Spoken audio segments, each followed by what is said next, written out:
Hi, my name is Sergey Bykov. I'm a principal engineer at Temporal Technologies, and I'll be talking about how to leverage durable execution to build control planes for cloud services. And to make it concrete, I'll be using our own service, Temporal Cloud, as an example, how we build control plane for it, because that's exactly what we did. We will leverage the durable execution. So when we have we need to build a cloud service, how do we do that? Usually we start with some kind of notion of what we're going to offer to customers, some unit of product. It can be like maybe hosted database, it can be a queue, it can be like repository for code, like in GitHub or GitLabs. In our case, it's a temporal namespace, which you can think of roughly analogous to GitHub repo. So we have these resources we want to offer to customers, and we need to run them somewhere. And then the picture usually is about two orthogonal concerns. There's data plane and control plane, a terminology that our industry sort of borrowed from telecom, where data plane is where the actual execution happens, where the signal goes, where the traffic goes, where servers run. And control plane, it's what manages all this infrastructure because we need to provision resources, we need to place these are units of product, we need to resize them, we need to migrate them, we need to operate this whole like collection of many servers, many clusters, and also even more of our customers' resources.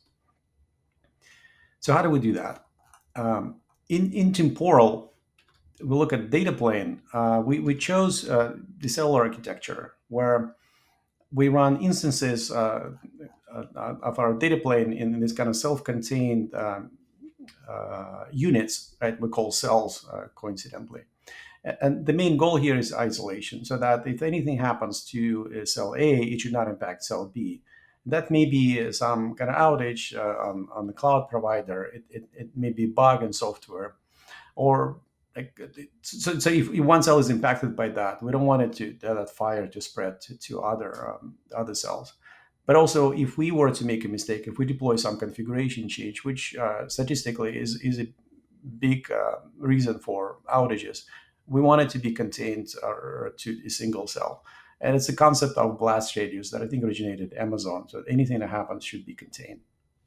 So we run these cells, and each one of them is kind of complicated machinery. It has Kubernetes clusters, it has services of the core product, Temporal, it has the ingress, like all like infrastructure components, it has databases, it has write-ahead log.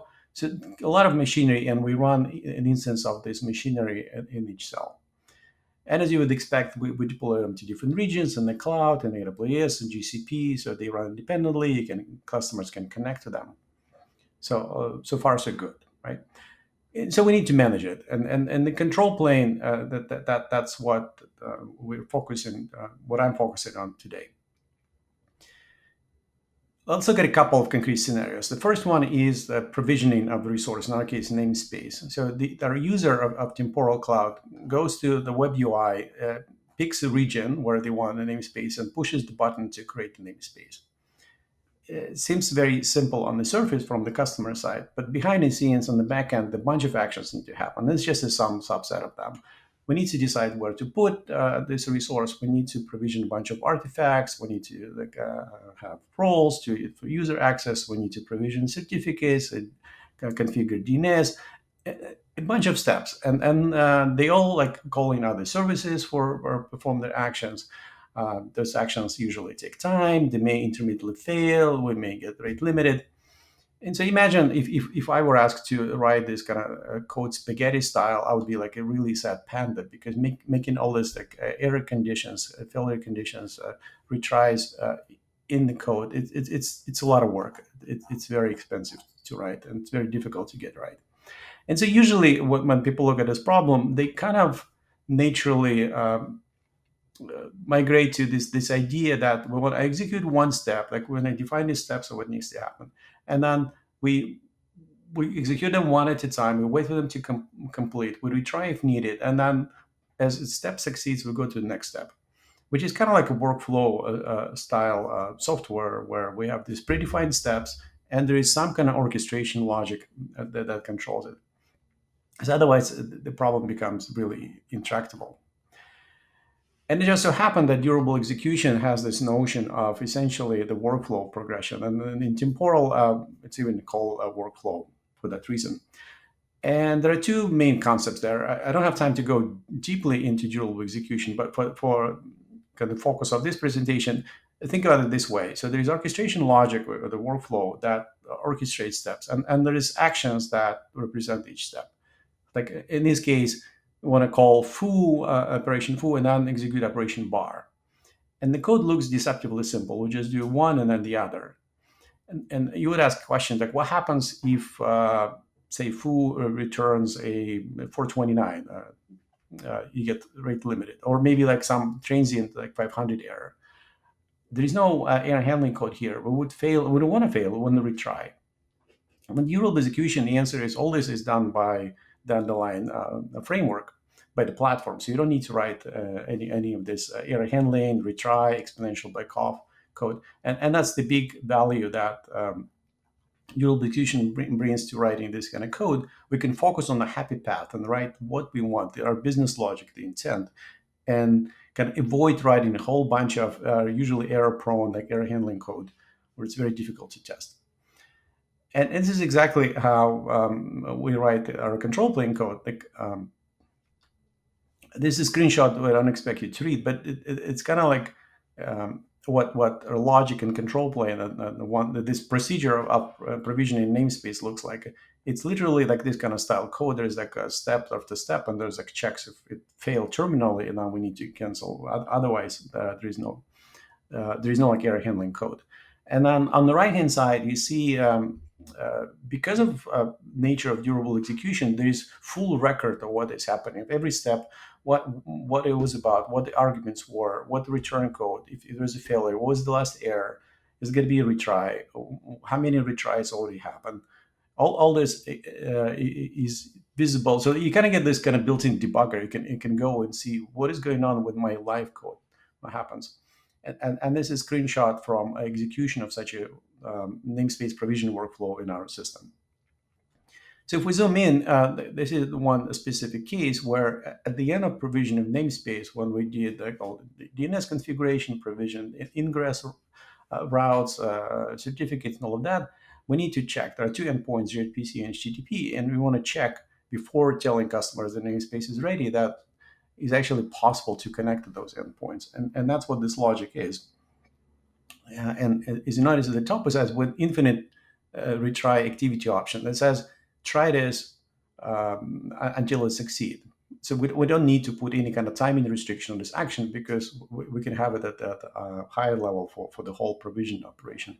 And then there's two actions below, validate gRPC and validate the web endpoint, like those two endpoints I was talking about.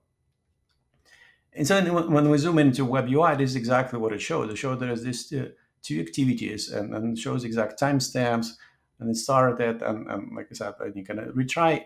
So the developer can see and in real time observe what is actually happening. If one of them is failing, what is the error code?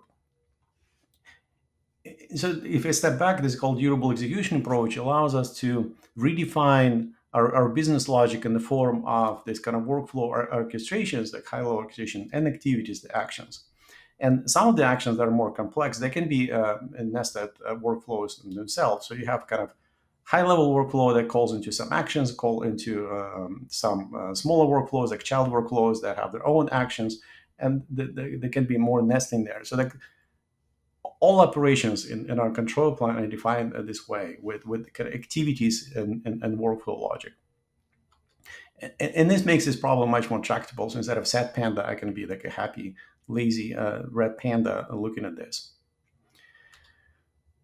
So the learning from this example is that when we don't have to write code to handle failures, retries, backoffs, we don't write code that is very difficult to test and it's very difficult to write. So that essentially we write perfect code because there's zero bugs on the code that we don't write. That brings developer productivity higher, and we have anecdotal evidence of people saying between 3x and 10x productivity growth with this approach. Let's look at scenario number two.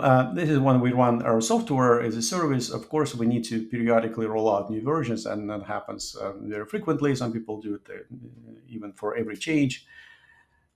What does it entail? So cells are organized in temporal cloud in rings, and this kind of sets of progressively more high priority resources where we can put customers based on priority of their the workloads, and then we do like rolling rollout of this change. We start with ring zero, which is pre-production. Then when it succeeds and wait some time there, we go to ring one, three, and so forth.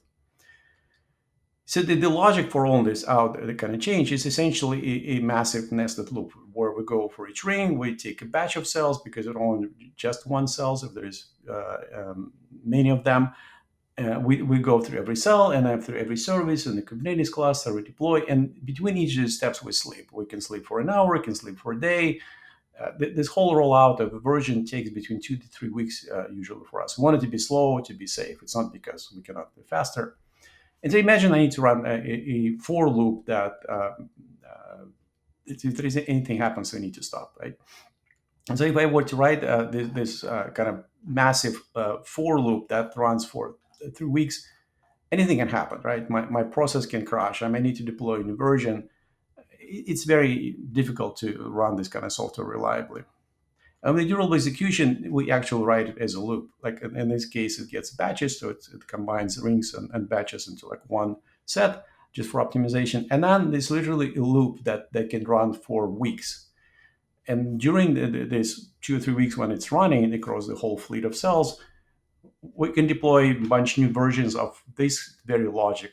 We can restart it. We can shut everything down. Durable execution runs it durably. So like progress of this loop will continue as we deploy a new version or if just keep it running. And it can sleep for a day, it can sleep for a week, it can sleep for a month. Some people do like a statement processing on that basis. So generally, it's very easy to do. And we do this kind of stuff. We send Slack message to notify operators that this new change that could apply to a batch of cells or a single cell. And this is just a screenshot of the actual Slack message, how it happens. And that's what's going on across even like different on-call shifts that we have. So the lesson from here I want to take away is that writing load and writing operation, implementing them in code is not a trivial task. It's very difficult to do it reliably at scale. With dual execution, you kind of get it almost for free. You just write sleep or wait and these long loops, and they just run. We don't expect the process to be continuously running over the course of that. Loop. Okay, so let's summarize what I was talking about. When we build a cloud service, there is a data plane concern and control plane concern. And the focus of this talk is on control plane and how to make that right, how to write reliable control planes. The control plane code naturally gravitates toward kind of workflow style code. And durable execution just happened to be a very good, almost like perfect fit for this task, which allows us to write happy path code with good insight into not only what happened in the past, but also what's happening right now. And it's almost like a time travel debugger. It allows us to fix a bug and deploy and see that code continues from the line where it was stuck because of a bug. It's a very powerful tool for this kind of applications.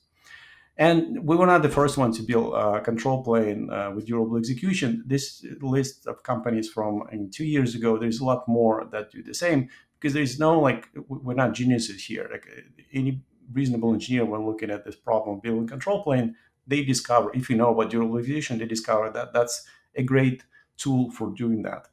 And that's what all these companies did, and a lot more than that. And that's all I had for you for today. Thank you very much.